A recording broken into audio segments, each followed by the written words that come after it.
Prendiamo magari 3 domande, così prova a rispondere a tutte insieme e poi proseguiamo con i tempi. Posso fare? Sì. Posso io? Allora, prima di tutto ringrazio Ilan Pappè per il suo attivismo per la Palestina.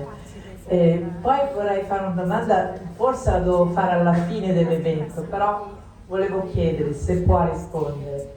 In tutto questo dramma, di tutto quello che è successo, si può dire che Israele ha avuto una sconfitta, perlomeno agli occhi del mondo, perlomeno nella sua credibilità? La prima cosa è la riconoscenza. Da parte mia penso, come da parte di tantissime persone che sono impegnate da una vita a fianco del popolo palestinese per tante cose che ci ha offerto Ilan Pappè. Penso il termine pulizia etnica e non guerra, e il fatto che bisogna partire dal 48 e da quello che c'è stato prima per capire, e che senza dire chiaramente che c'è un'ingiustizia storica nei confronti del popolo palestinese non ci può essere una soluzione per il futuro. Il secondo motivo di riconoscenza è per aver cercato di smontare dall'interno i miti del sionismo, perché Ilan Pappè è una persona che viene dal sionismo, quindi di avere fatto lo sforzo di capire che cosa è successo a lui per rivelarlo al mondo. E leggerò con grande trepidazione l'ultimo libro, dove ci sono 10 miti ancora o alvetti su cui sceglie di ritornare. La mia domanda riguarda in realtà un testo di 20 anni fa che Ilan Pappè ha curato con Jamil Hilal, Parlare col nemico, in cui è un altro contributo straordinario che ha dato Ilan Pappè, veramente raro, di aver provato insieme a storici palestinesi a distruggere il mito della narrazione israeliana, fare i conti anche con alcuni miti o difficoltà delle narrazioni palestinesi.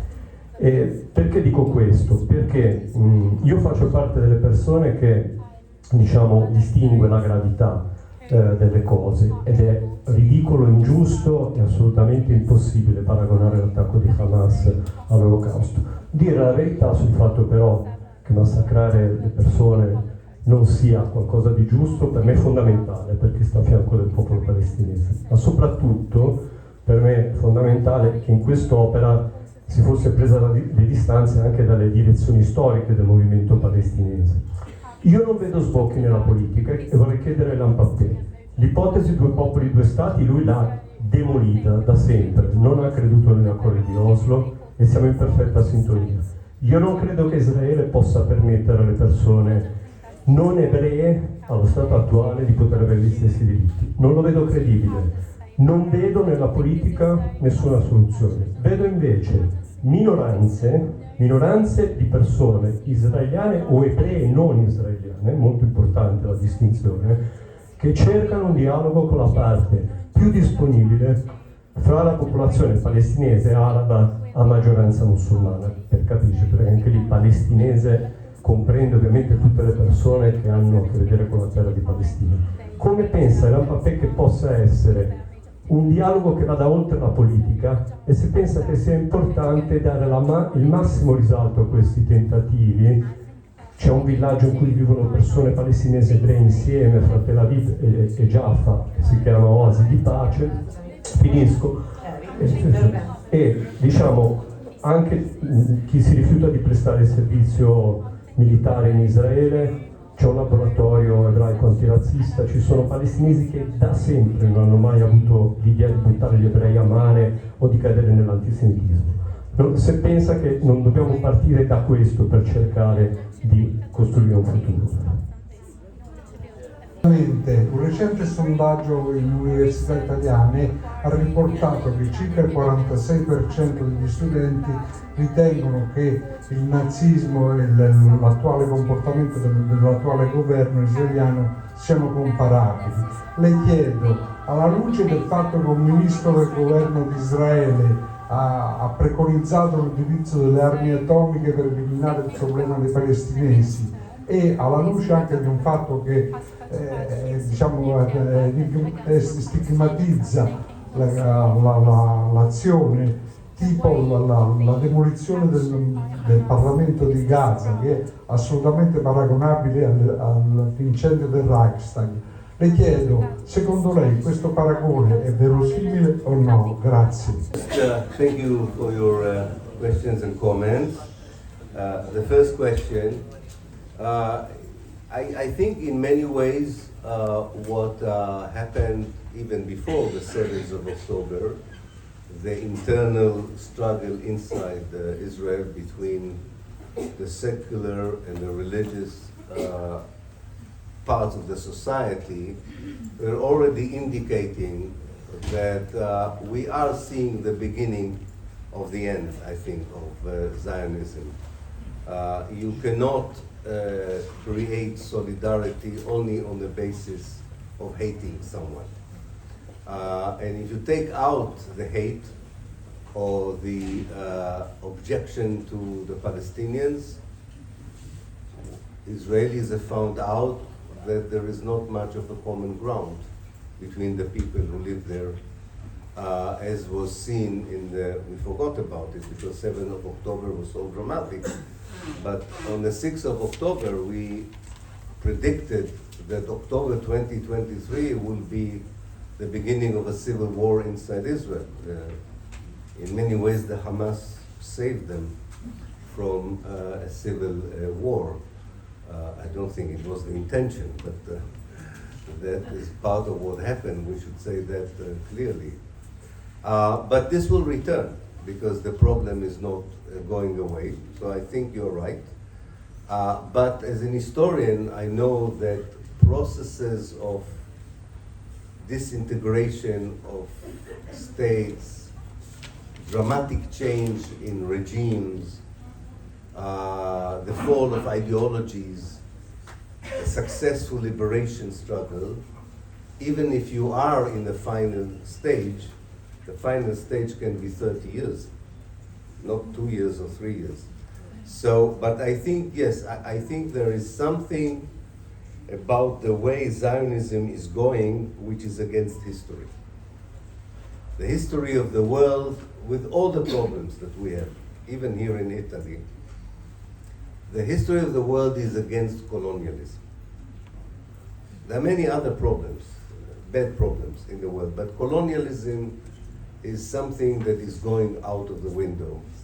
And Israel is strengthening colonialism. And I think that's why historically this will end, hopefully in less bloodshed that we are seeing now, hopefully in a peaceful way. And I will relate to it when I answer the gentleman's second question, but I will allow our dear translator to translate my first answer. Okay. Grazie. Per quel che riguarda la prima domanda, allora io penso che per molti versi quello a cui stiamo assistendo adesso esistesse già prima del 7 ottobre, ossia una lotta interna a Israele fra delle fazioni laiche e delle fazioni religiose. Penso che questo significhi anche la fine del sionismo. Perché? Perché la solidarietà non può essere costruita laddove non c'è nessuna base comune e soprattutto laddove non c'è una base di odio. Se togliamo l'odio da Israele vediamo che in realtà non c'è nessun terreno comune fra gli israeliani. E non dobbiamo dimenticare, perché l'abbiamo in parte dimenticato a causa di quello che è successo il 7 ottobre, che era stata predetta una guerra civile all'interno di Israele, quindi per certi versi Hamas li ha addirittura salvati. Ma è un problema che si ripresenterà, non è un problema che sarà accantonato. Io penso che lei abbia ragione e che ci troviamo in un momento di trasformazione importante, di una trasformazione di un regime, della fine di un'ideologia, del successo probabilmente di una lotta di liberazione, ma questa fase finale può durare anche 30 anni, non 2 o 3. Io penso che il sionismo in questo momento sia antistorico, vada contro il senso della storia. La storia mondiale è contro il colonialismo, ci sono ancora sicuramente molti problemi, ma il colonialismo, l'era del colonialismo sta finendo, anche se Israele sta cercando di rafforzare questo processo. Non sappiamo come finirà, forse in una maniera sanguinosa, forse spero in una maniera pacifica.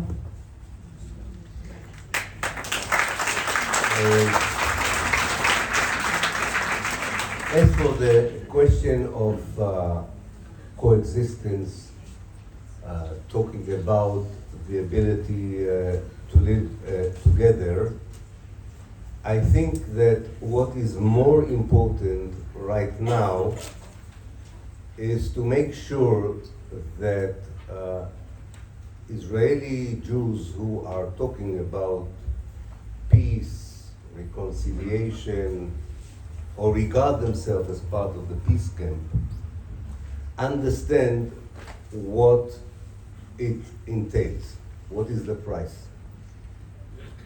Because too many of them believe that all you have to do is to wake up tomorrow and say everyone is equal and we have a nice solution. We know from history that decolonization is not a nice process for the colonizer. It's a very painful process, and we have to be honest when we talk to Israeli Jews. They would lose their privileges. They will have to give up the land that they have stolen. They would have to give up the majority, probably, if the refugees are coming back. They will have to give up their dream of a nation state if we want to have peace. This is not easy after 75 years of living as a privileged people, but that's the only way forward. And that is something that we haven't done. When I say we, it's not you and me, but the international community that was involved in the so-called peace process told the Israelis that peace, at best, that's in the right moment. This is good music for peace. Okay. The international community that was involved in the so-called peace process told the Israelis that at best peace means not occupying the West Bank and maybe removing the siege from Gaza and maybe allowing a corridor between Gaza and the West Bank. So it's not surprising that there is a relatively large number of Israeli Jews who say, if this is peace, we support it. But this is not peace. We know why Oslo failed. This is not peace. Peace is when the occupier, the colonizer, the oppressor stops colonizing, oppressing, and occupying. You have to change your parliamentary system. You have to change your constitution. You have to change the distribution of resources. And this is something that a very small number of Israeli Jews are willing to accept as a precondition for peace. But the Palestinians should not worry about it. It's not their problem. It really is not the problem of the Palestinians if the Israelis are unwilling to give up their apartheid state. Nobody said in apartheid South Africa, we are waiting for the white people of South Africa to say as a majority, we are willing to end apartheid. No, the people of South Africa, the white people of South Africa, were forced by sanctions and by the struggle of the ANC to give up apartheid. The good news is that when you go today to South Africa, every white person you meet tells you, I was against apartheid. And you say, well, if you all were against apartheid, why did it take so long to bring it down? So I believe, and I'm serious, I think, I tell my Israeli friends and family members, I tell them, and I'm very honest about it, some of you would feel that they don't want to stay in a liberated post-colonial Palestine. And that's okay. some of you will actually find out that it's much better to live in a liberated place than to be the jailer, the oppressor. But I don't know which one of you would be that or the other, but I'm telling you, eventually history would be on the side of the oppressed, the colonized, and the sooner you accept it, the less bloodshed there will be. I believe it's a win-win situation. I'm a member of a movement which is called One Democratic State Campaign, the ODSC, One Democratic State Campaign. We are Israelis and Palestinians.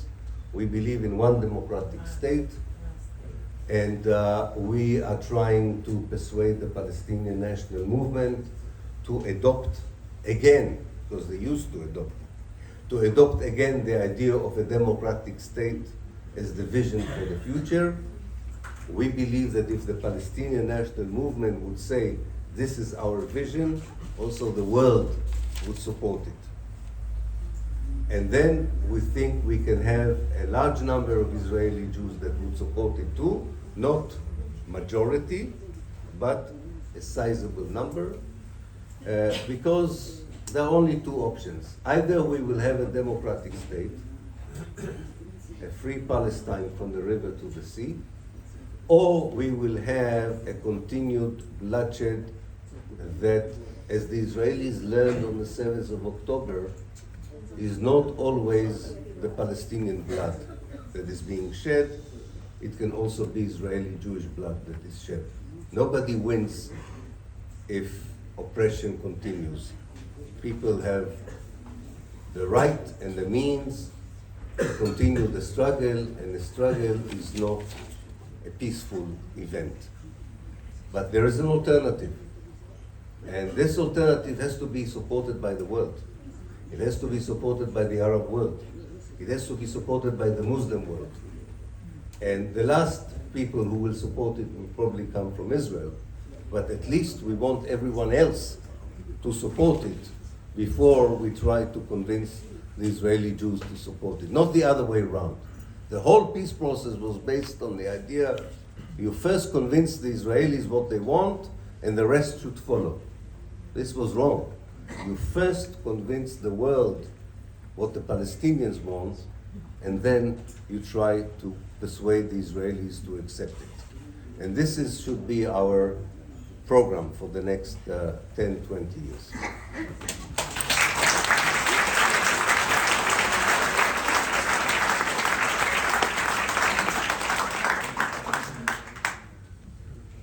Rispetto alla domanda sulla coesistenza e la possibilità di vivere insieme, penso che la cosa più importante oggi sia mostrare che ci sono degli ebrei israeliani che sono per la pace o pensano di essere nella fazione della pace, ma devono capire qual è il corso della pace, perché troppi ebrei israeliani pensano di potersi svegliare un mattino e dire adesso siamo tutti uguali, mentre la storia ci mostra che il processo di decolonizzazione non è un bel processo per i colonizzatori. Dobbiamo essere onesti.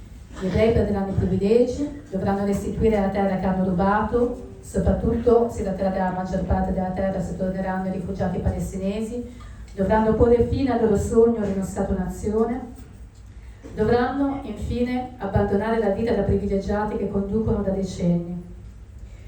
Noi, e per noi non dico io, voi, parlo della comunità internazionale che è stata coinvolta nei cosiddetti processi di pace, non l'hanno fatto.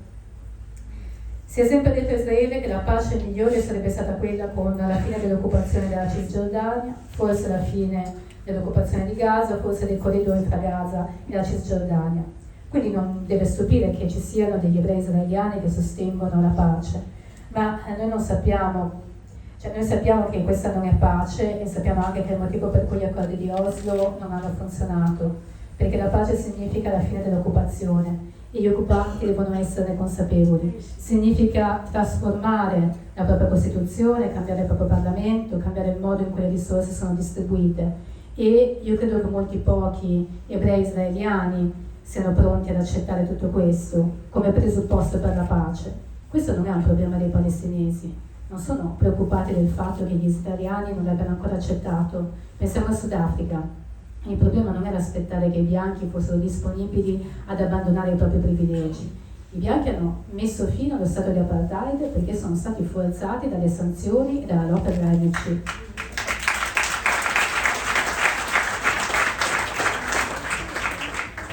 La buona notizia è che adesso se si va in Sudafrica tutte le persone bianche dicono ma io ero contro l'apartheid, allora perché ci avete messo così tanto tempo? Quello che io dico ad alcuni dei miei amici è che io non so in che campo voi vi posizionerete. Alcuni di voi non vorranno restare in una Palestina libera, altri invece penseranno che vivere in un luogo liberato è meglio che essere ancora degli oppressori. Tuttavia sappiamo una cosa, la storia alla fine è sempre dalla parte degli oppressi e prima lo accetti, prima questo processo si compie. Io faccio parte di una campagna che si chiama One Democratic State Campaign, una campagna per uno Stato democratico, di cui fanno parte sia persone israeliane che palestinesi, e il nostro obiettivo è persuadere il movimento nazionale palestinese a recuperare, perché si tratta di un ritorno, l'idea di uno Stato democratico. Se questa diventa la volontà espressa dal popolo palestinese, allora il mondo sosterrà la loro volontà e allora gli ebrei israeliani sosterranno questa volontà. Abbiamo solo due opzioni. La prima è una democrazia in una Palestina libera, la seconda è quella di un continuo massacro e come gli israeliani hanno appreso con gli eventi del 7 ottobre non è sempre il sangue palestinese che viene versato. Nessuno vince se continua l'oppressione e i popoli hanno tutti i mezzi per continuare la loro lotta, una lotta che non è una lotta pacifica. Qual è l'alternativa? L'alternativa è convincere la comunità internazionale, la comunità dei paesi arabi, i palestinesi e soltanto in seguito persuadere e ottenere il supporto degli ebrei israeliani. Loro saranno gli ultimi a essere convinti. È per questo che il processo di pace ha fallito, perché prima si è cercato di persuadere gli israeliani, invece è proprio il contrario che deve accadere e questo è il nostro obiettivo per i prossimi 10-20 anni. Question. I have a suggestion as someone who lost most of his members of his family in the Holocaust. Let's take Nazism and Holocaust out of the story.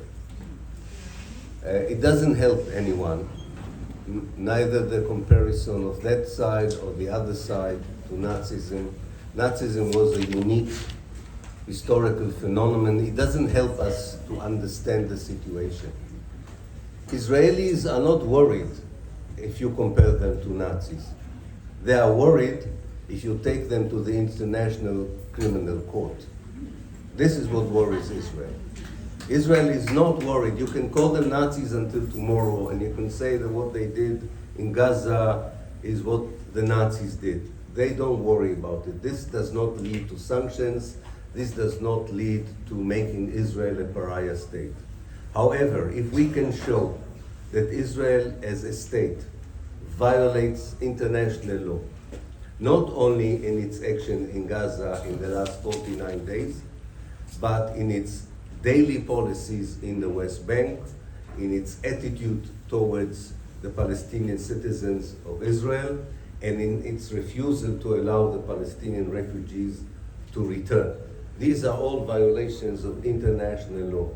And this is what is important, to show that the state that is considered the only democracy in the Middle East is a systematic violator of human rights and civil rights, and that the international community cannot choose to sanction states that are violating human rights, and not to do it just because this is a Jewish state. Racism is not something that only happens in Christian and Muslim and Hindu societies.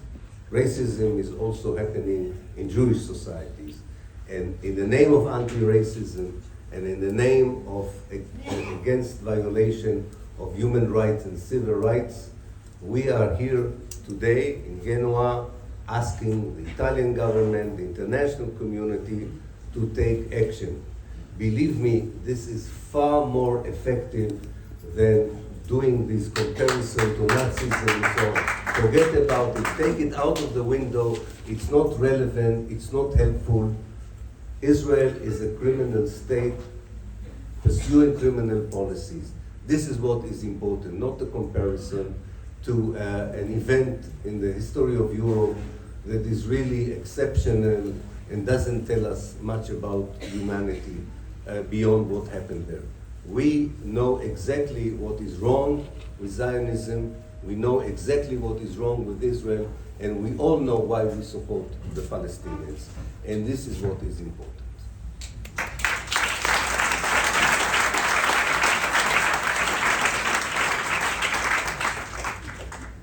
Rispetto alla domanda sul confronto con l'Olocausto, e parlo da persona che ha perso la maggior parte della sua famiglia nell'Olocausto, io penso che dobbiamo smetterla di parlare dell'Olocausto perché non aiuta nessuno a paragonare i palestinesi ai nazisti o gli israeliani ai nazisti. Il nazismo è stato un evento storico unico ed eccezionale e Israele non ha nessuna preoccupazione nei confronti di questo tipo di accusa. Quello che preoccupa Israele in realtà è essere portato davanti a un tribunale internazionale. Quello che preoccupa Israele non sono le accuse di nazismo, ma che ci sia una mobilitazione che conduce a sanzioni.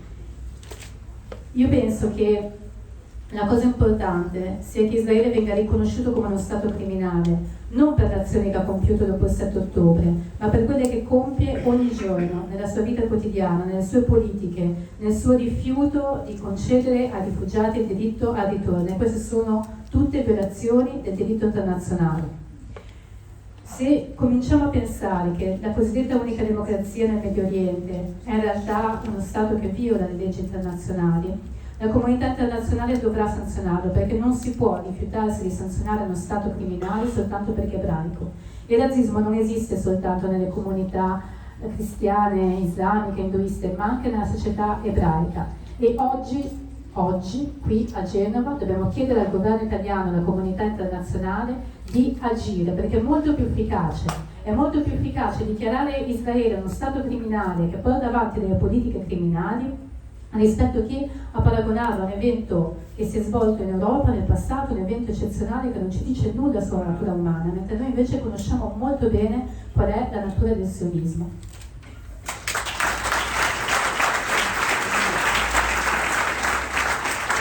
Telegrafico, buonasera. Una domanda, caratteristica del colonialismo di insediamento è fondare colonie e spostare la frontiera.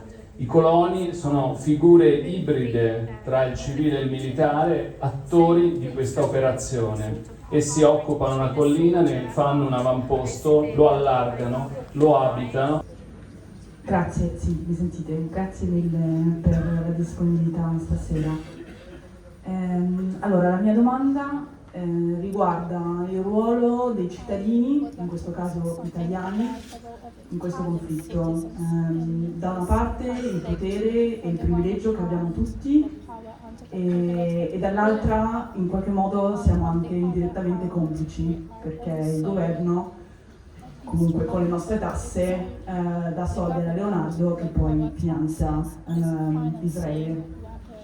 Quindi la mia domanda è se secondo lei azioni di disobbedienza civile, come si sono viste qua a Genova, con l'occupazione dell'università o del blocco stradale, o oggi l'imbrattamento della sede Leonardo a Roma, se queste sono le azioni più potenti che si possono fare e nel caso come mobilitare le persone, come qua tutte noi. As for the first question, of course, the history of Zionism from the very beginning was to use soldiers and settlers in a similar capacity, similar function. And the function was to take illegally land, colonize it, and protect it because the people you took the land from may resist. And that's why we have, in all settler colonial situation, but especially in the case of Zionism, settlers who are armed and soldiers who are settlers. That means that when the Palestinian resistance is trying to use armed struggle, it does not distinguish between settlers and soldiers because they are part of the same method to try and take as much of the land as possible with as few Palestinians on it as possible. Rispetto alla prima domanda, io penso che la storia del sionismo ci abbia dimostrato che i soldati, coloro che sono stati utilizzati dal sionismo con una funzione simile che era quella dell'occupazione illegale della terra e la sua colonizzazione e la sua difesa da parte delle persone a cui era stata sottratta. Questo è qualcosa che appartiene a tutti i colonialismi di insediamento, ma in particolare al sionismo, in cui abbiamo visto coloni armati e soldati che sono coloni. Io credo che quando il movimento di liberazione palestinese porta avanti la sua lotta armata non faccia nessuna distinzione, perché entrambi utilizzano lo stesso metodo, che è quello di conquistare la maggior parte di terra possibile con il minor numero di persone palestinesi possibile al suo interno. As for the question of anti-Zionist Jews in Israel and the coverage in the West, I think it's all connected. I talked about pretext. It's very clear that the events of 7th of October are used in countries like Italy, but all over the continent, as a pretext to suppress criticism on Israel and to limit freedom of expression in the name of the war against terror. But we were there before. They did the same thing after 9/11 in America.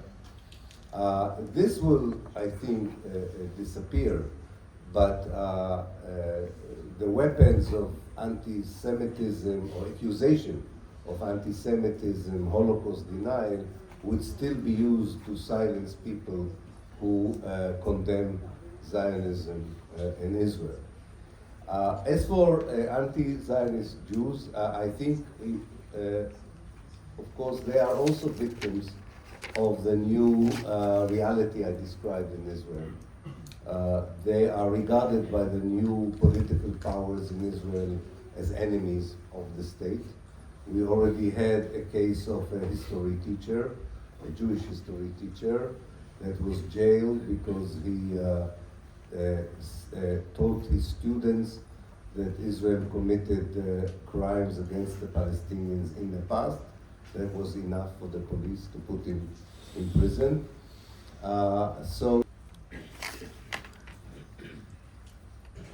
Rispetto invece alla domanda sugli ebrei antisionisti e sul trattamento riservato al dissenso dai media occidentali, penso che sia tutto collegato. Prima parlavo di un pretesto e penso che anche da parte dei media italiani si siano utilizzati molti pretesti per limitare la libera espressione con il protesto della guerra contro il terrorismo, è qualcosa che abbiamo già visto dopo l'11 settembre da parte degli Stati Uniti. Io penso che in realtà questo tipo di argomentazione scomparirà, anche se l'accusa che paragona l'antisemitismo e l'antisionismo probabilmente è destinata a durare. Gli ebrei antisionisti in Israele sono una nuova realtà che viene considerata dai politici come nemici dello Stato. Abbiamo già un caso emblematico, quello di una professore o professoressa di storia ebrea che è stata incarcerata perché aveva detto ai propri studenti che Israele aveva commesso dei crimini nel passato. Quindi sì, gli ebrei antisionisti in Israele sono in pericolo, ma si tratta di una parte di quella che è una lotta comune. Preferisco parlare di co-resistenza piuttosto che di coesistenza contro il sionismo.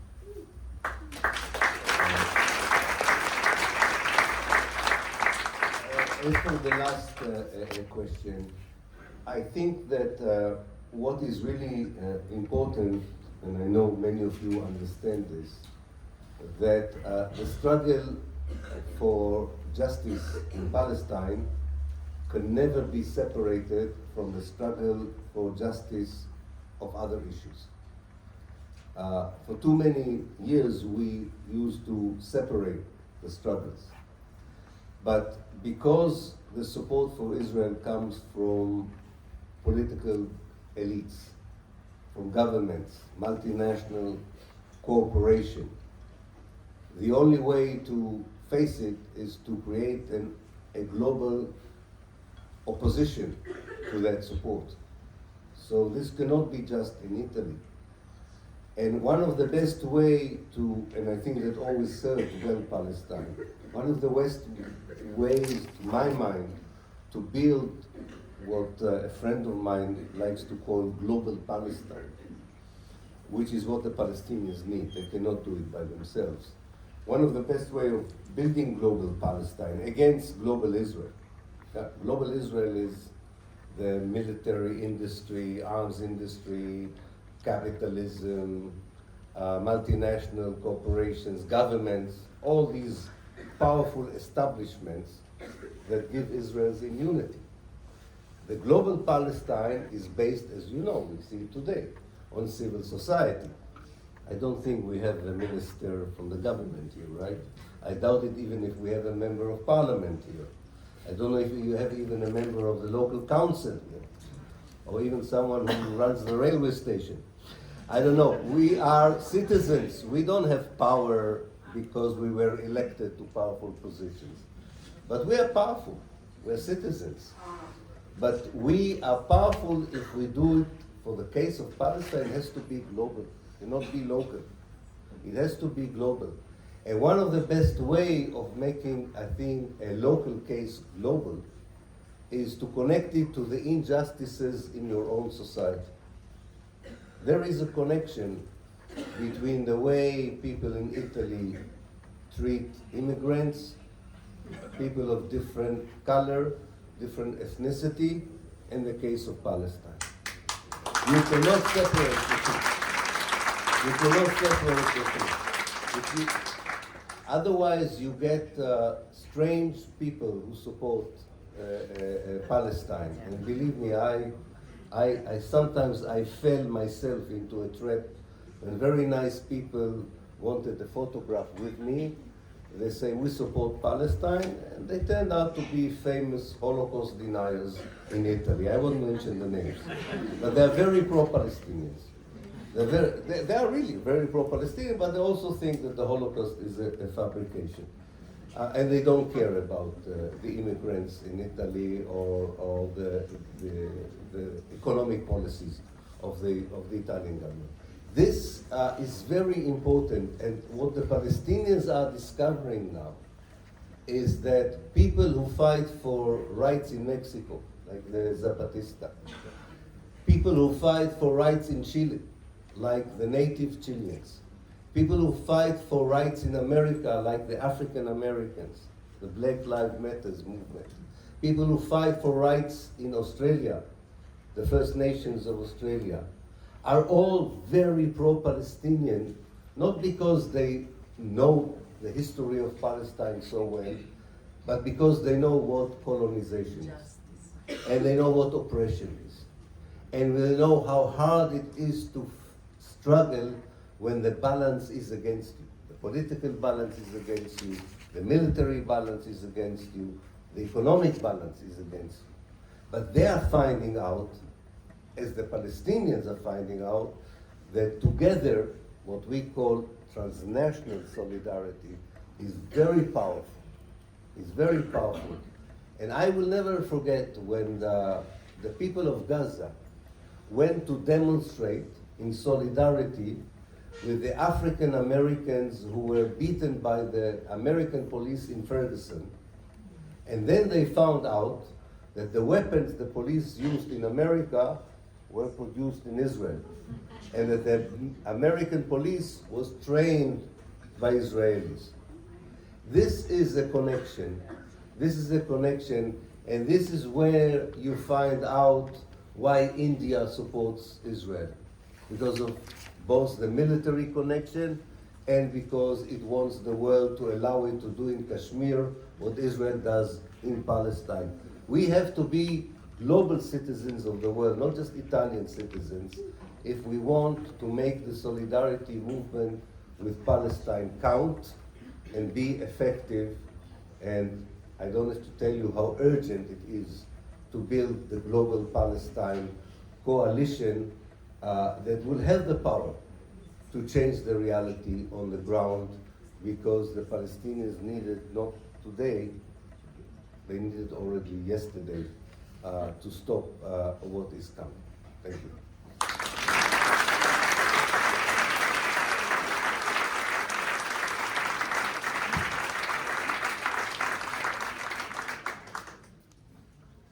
Per quel che riguarda invece l'ultima domanda, io penso che sia assolutamente importante mettere in relazione la lotta per la Palestina con altre lotte, perché per troppo tempo abbiamo separato le lotte. Israele è sostenuto dalle elite delle multinazionali, dei governi, e l'unico modo per opporsi a tutto ciò è formare una coalizione globale, non soltanto italiana. Quale modo migliore per resistere se non creare quello che un mio amico chiama la Palestina globale, che è quello di cui i palestinesi hanno oggi bisogno contro l'Israele globale, che significa quel complesso dell'industria militare, del capitalismo, dei governi che danno ad Israele l'immunità. La Palestina globale è formata da cittadini. Oggi non penso che abbiamo qui fra noi persone potenti, deputati, forse nemmeno degli assessori. Siamo cittadini però e abbiamo un potere, e questo potere deve essere internazionale, non possiamo limitarci al locale, ma quello che possiamo fare è mettere in relazione la causa palestinese con le ingiustizie che avvengono nelle nostre società, perché ci sono sicuramente delle somiglianze, come per esempio il modo in cui l'Italia tratta i migranti, le persone di un diverso colore. Altrimenti il rischio è che nelle lotte a sostegno della Palestina capitino qualche individuo un po' bizzarro, come è successo anche in Italia, che delle persone volessero delle foto con me e nello stesso tempo mi dicevano: siamo grandi sostenitori della Palestina, ma sono anche persone che negano l'Olocausto, dei revisionisti, e che non hanno nessuna preoccupazione, anzi sono totalmente d'accordo con il modo in cui il governo italiano tratta gli immigrati. Quindi penso che questo sia qualcosa da evitare, e voglio anche dire che i palestinesi stanno scoprendo degli alleati nei zapatisti, nelle lotte dei popoli aborigeni cinesi, nella Black Lives Matter negli Stati Uniti, nelle prime nazioni in Australia che lottano per i propri diritti e che sono sostenitori della causa palestinese, non perché sappiano poi così tanto della storia palestinese, ma perché sanno sulla loro pelle che cosa significa il colonialismo, che cosa significa l'oppressione, sanno che cosa significa essere dalla parte sbagliata della bilancia di fronte a dei poteri economici, militari, politici che sono contro di te. La solidarietà tuttavia deve essere transnazionale per essere potente. Mi viene in mente una manifestazione che si è tenuta a Gaza in solidarietà del movimento Black Lives Matter, in solidarietà alla persona che era stata uccisa a Ferguson, e gli abitanti di Gaza hanno scoperto che l'arma che aveva ucciso era stata prodotta in Israele e che i poliziotti statunitensi erano stati addestrati da Israele. Quindi vedete, è tutto collegato. Perché l'India sostiene Israele? Perché ci sono dei legami militari, ma anche perché spera di poter fare esattamente la stessa cosa nel Kashmir, e quindi è urgente che si crei un'opposizione, una coalizione palestinese globale che possa fare in modo di contrapporsi al sionismo, qualcosa di cui i palestinesi hanno bisogno oggi, non avevano bisogno già ieri.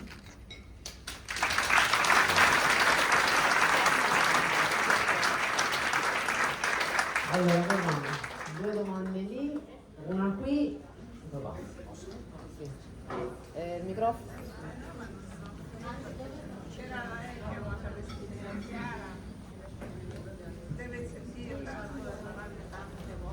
Vabbè, allora andiamo a Palestina.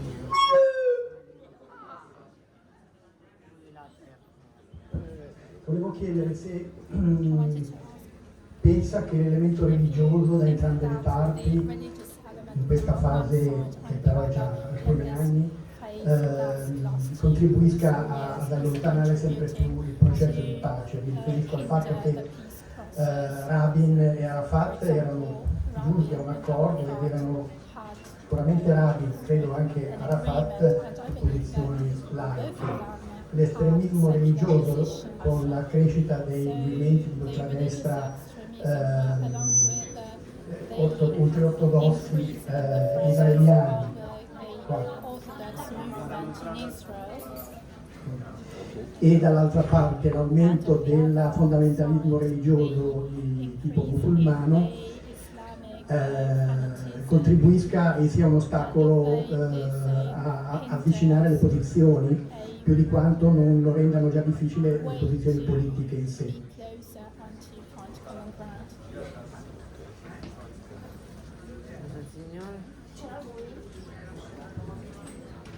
Grazie, volevo solamente chiedere, anche se Ilan ha nell'ultima sua risposta ha già parlato molto bene della questione della Palestina globale, però io prima avevo la sensazione come che la questione israelo-palestinese fosse un po' vista come locale, nel senso che invece non lo è, perché non dimentichiamoci che Israele è l'avamposto di un sistema imperiale coloniale che adesso sta dando il meglio di sé, sta facendo sprofondare il mondo ancora a un livello di repressione come si faceva negli anni '80 in Cile per esempio o in Argentina con i carri armati, mentre che però il sistema coloniale lavora diversamente, ha cambiato tattica, opprime anche noi, opprime anche l'Occidente, opprime noi popoli dell'Occidente che non siamo più tanto liberi come pensiamo di essere.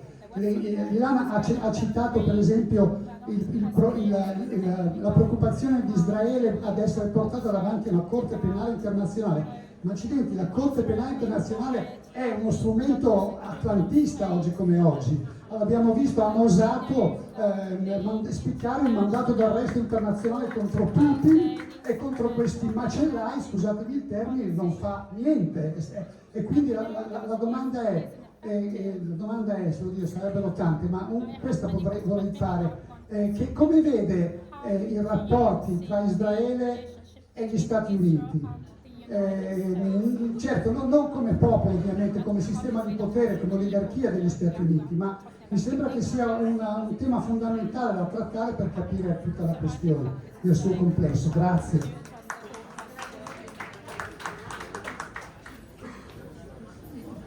Io brevissima, volevo sapere se nella storia dell'esistenza diciamo, di Israele mi si ricollega al discorso dell'antisionismo in Israele, si è mai espressa una leadership o un contropotere antisionista in Israele e se sì potrebbe riaccadere da ora in avanti?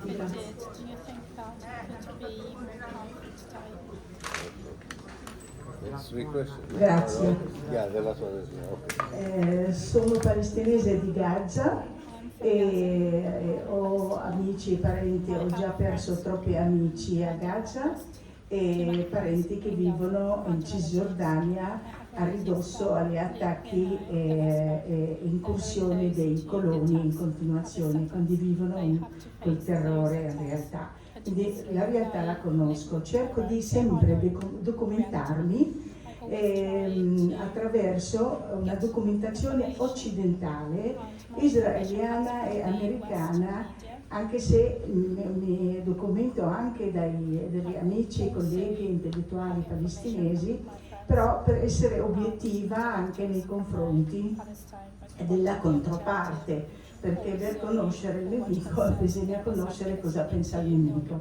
Ora, avevo letto questa citazione di Gideon Levi in cui dice anyone who wants to thwart Hamas, the establishment of a Palestinian state should bolster Hamas, finance them and give all support to them. We have to keep distance and separated Gaza from the West Bank. And the journalist and Gideon Levy commented, yes, this is because this would give a pretext to Netanyahu saying that we cannot have peace with these Palestinians. What do you think of this quotation? Thank you.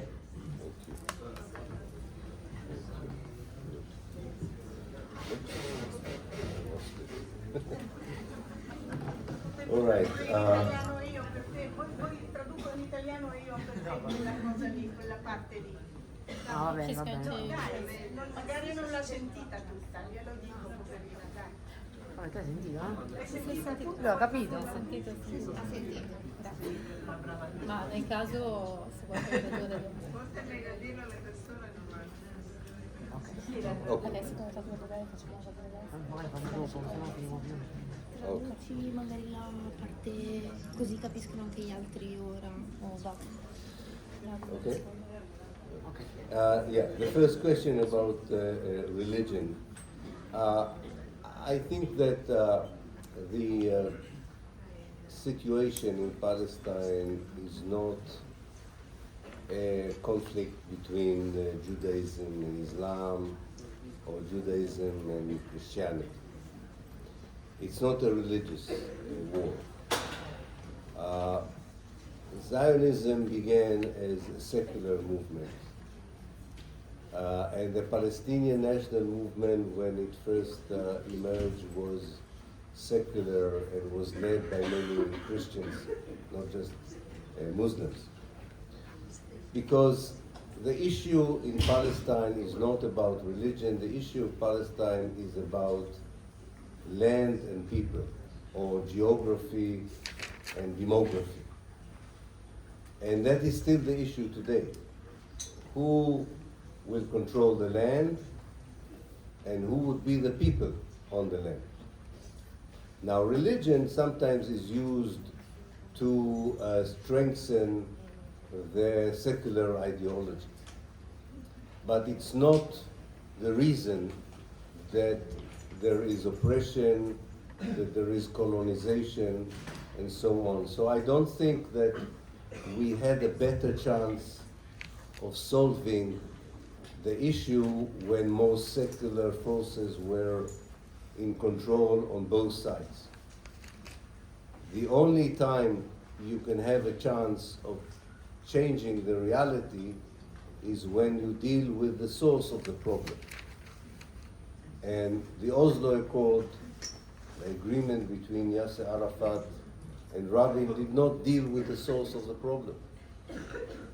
Even Yasser Arafat understood it a bit too late in the day, that Oslo was an Israeli trick to have a cheaper occupation. And therefore, I don't think that the issue is religion. Namely, don't think that if the societies would be more secular, there is a better chance of having peace and reconciliation. The only way to hope for peace and reconciliation is if we can get rid of Zionism.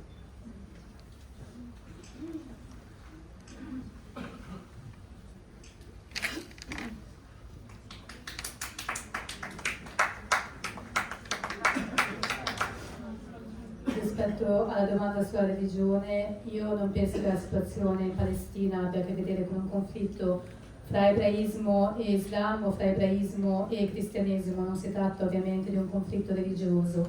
Il sionismo è diventato un movimento secolare molto tempo fa e la liberazione della Palestina è un movimento che ha avuto fra i suoi leader sia persone islamiche che cristiane. Io credo che sia un conflitto che è radicato in due principi: la terra e le persone, la geografia e la demografia, chi controlla la terra e chi la abita. È vero, la religione rafforza l'ideologia, ma non è il motivo per cui esiste l'oppressione, quindi non penso che avremmo più chance di risolvere il problema se ci fossero più persone laiche da entrambe le parti. Penso che il solo modo per risolvere il problema sia affrontare il problema alla radice, che è quello che gli accordi di Oslo non hanno fatto. Anche Arafat lo capì, forse troppo tardi, perché capì che gli accordi di Oslo erano un stratagemma da parte di Israele per poter avere un'occupazione più semplice, e quindi non penso che una società più laica possa condurre necessariamente a più chance di pace e riconciliazione. Il solo modo è liberarci dello sionismo.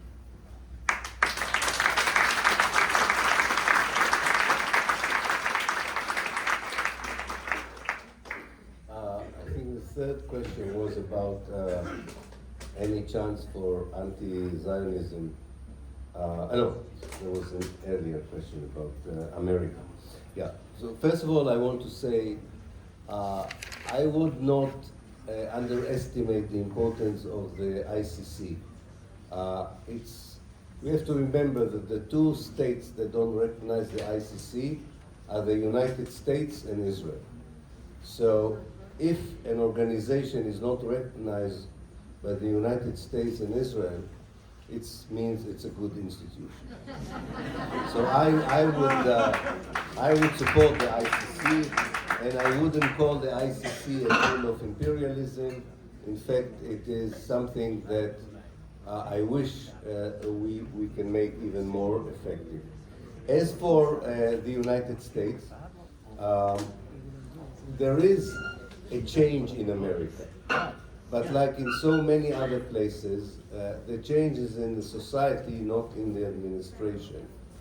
And we don't know when the change from below would affect the change from above. There is no doubt that there is a change in the American younger society perception of Palestine, including among the young American Jews. Definitely there is a much wider support for Palestine, solidarity with Palestine in America than there ever was since the creation of the State of Israel. This is not as yet affected the American Congress, and therefore it also did not affect American presidents. But we can see the beginning of change in the American Democratic Party, what they call the progressive side of America. I would add that today probably the strongest lobby in America with Israel is not the pro-Israeli Jewish lobby, AIPAC. The strongest lobby supporting Israel are the Christian fundamentalists, who have had a vice president and a president, and they had a secretary of state. This is a powerful actor in American politics, and one of the main reasons that American policy is not changing. Of course, there is also the military-industrial complex that sees Israel as an asset. I'm not sure that they are thinking of Israel as a great asset after the 7th of October. If they have to send the American fleet to the Eastern Mediterranean to protect Israel, not from an army, from a paramilitary group like Hezbollah, I think that the American military establishment may have different ideas now whether Israel is such a great asset to American national policy. So things are changing in America, partly because of new moral understanding and partly for more cynical reasons. But I would not take a determinist view and say that America will always be on the side of Israel. I think we should lobby there as well, work in the American society. It was quite incredible. I was in America after the 7th of October. It's quite incredible to see the demonstrations in support of Palestine in all American universities, in all American cities. This was a huge popular support that was last seen in the demonstrations against the Vietnam War. And Palestine was the main issue. So we have to be hopeful that also in America things will change with regard to Palestine.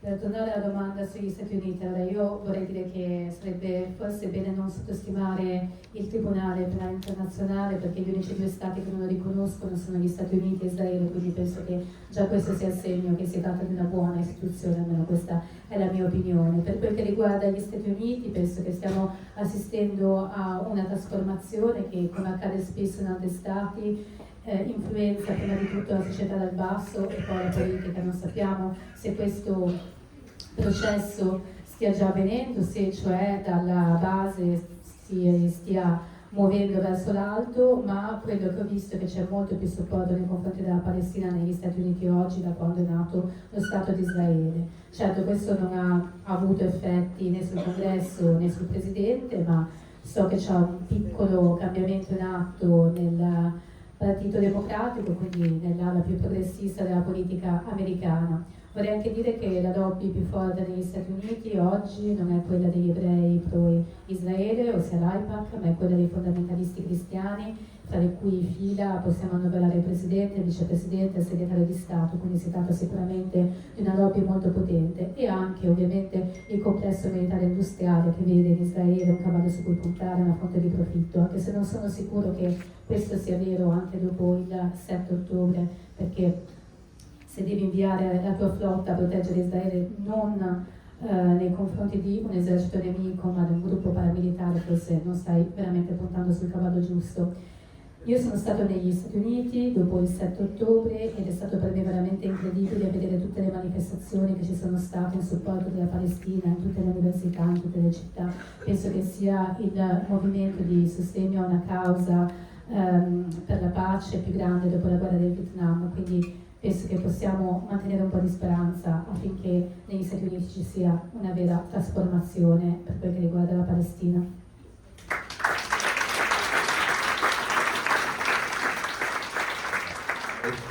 The question of is there a chance for a larger and stronger anti-Zionist Jewish movement in Israel? The chances don't look too good for the near future. The Israeli society is a very indoctrinated society, and I know from personal experience, it's very difficult to get out of that ideology and indoctrination, and I don't expect a lot of Israeli Jews doing it. So I wouldn't wait for a change inside Israel as a precondition for a change in the reality. As I said in one of my comments, I think that a change inside the Israeli Jewish society would come when some other precondition would be fulfilled. One is a clear Palestinian united position on the future, including how the Palestinians see a Jewish community in the future, a change in the regional and international position on Israel, and all this may eventually strengthen also those voices in Israel who are willing to liberate themselves from Zionism. But liberating Jews from Zionism is not a precondition for liberating Palestine from Zionism.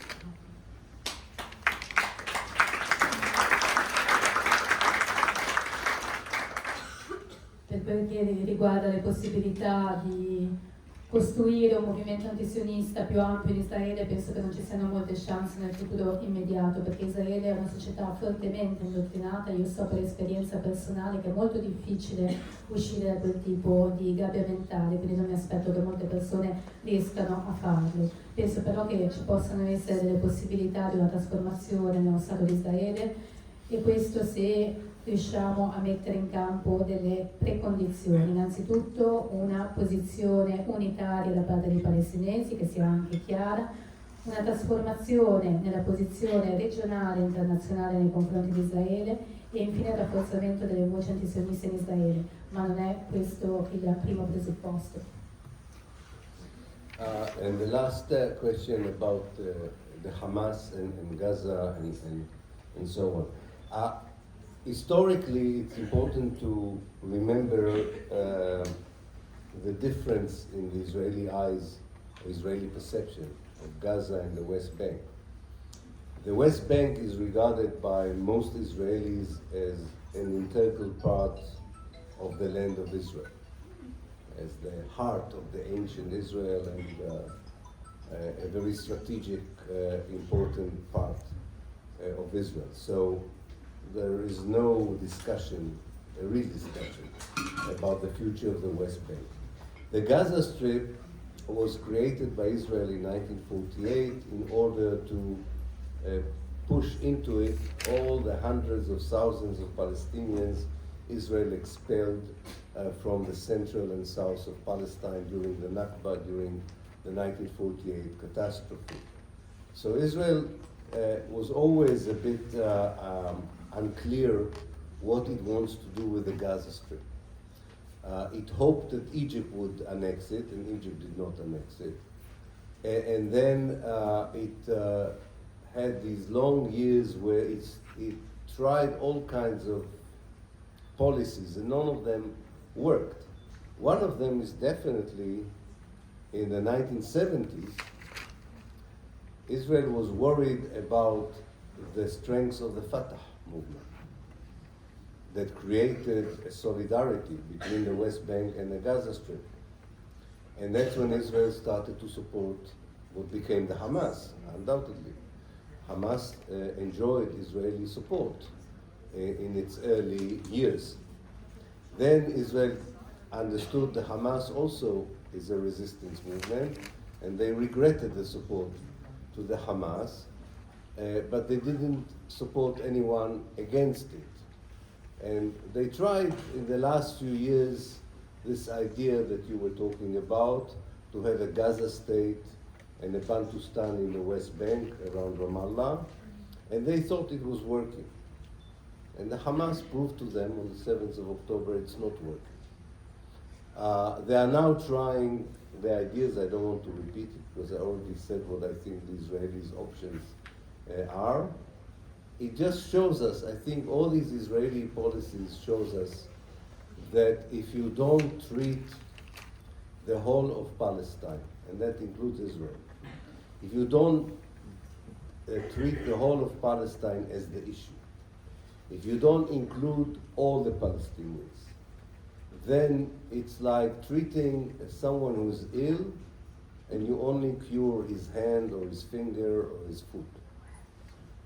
We need a comprehensive approach to Palestine, and the only comprehensive approach, I think, is very well represented in the slogan, Palestine should be free from the river to the sea and should be free for all between the river and the sea. People say that in Europe today, if you say Palestine should be free from the river to the sea, you're supporting the destruction of Israel. So for example, in Britain, where I come from, you're not allowed to say it because you will be immediately blamed for supporting anti-Semitism and terrorism, double sin. But we have to explain to people that when we say Palestine is free, it's free for everyone. Free for the colonized, free for the colonizer, for Jews, Christians, Muslims. And we should remember, until 1948, in Palestine, Muslims, Jews, and Christians lived together in the same villages, in the same streets. There was no religious hatred between the communities, and Palestine could have become the model country for the rest of the Arab world because it had this ability of genuine coexistence. And therefore, I think that we should insist that this past model is also a future model, a possible one, and one worth fighting for. Thank you very much for your attention.